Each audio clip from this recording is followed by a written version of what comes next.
মাত্র 2 কক্ষের একটি কারখানা, আর সেখানে দেশের নামকরা 5টি ব্র্যান্ডের ঘি তৈরি হয়, তবে সবগুলোই নকল। প্রাণ, আড়ং, বাঘাবাড়ি, মিল্কফিটা, রেড কাউয়ের ঘি তৈরি হতো সয়াবিন, ডালডা আর কেমিক্যাল দিয়ে। শনিবার অভিযান চালিয়ে ওই কারখানাটি বন্ধ করে দিয়েছে র্যাব।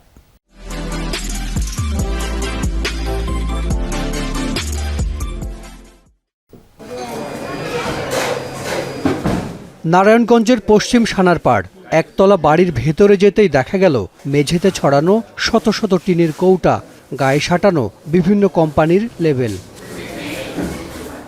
বারান্দায় স্তূপ করে রাখা কার্টন, ভেতরে রেড কাউয়ের ঘিয়ের কৌটা, গায়ে লেখা দুধের তৈরি, আছে বিএসটিআই এর অনুমোদনের সিল।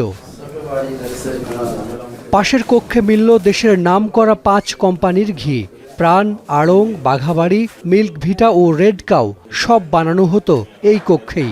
কৌটা ও গায়ের মোড়ক দেখে কোনোভাবেই বোঝার উপায় নাই যে এগুলো নকল।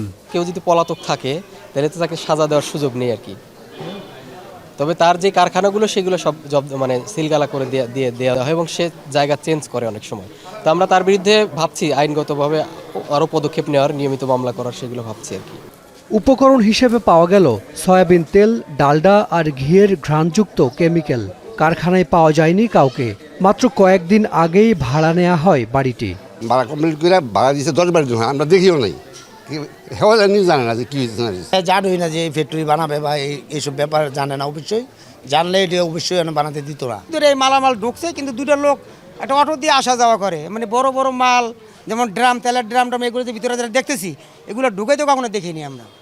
অভিযান শেষে নকল ঘি ও উপকরণ ধ্বংস করা হয়, জব্দ করা হয় কারখানার মালামাল। হাসান মিসবাহ, যমুনা নিউজ, ঢাকা।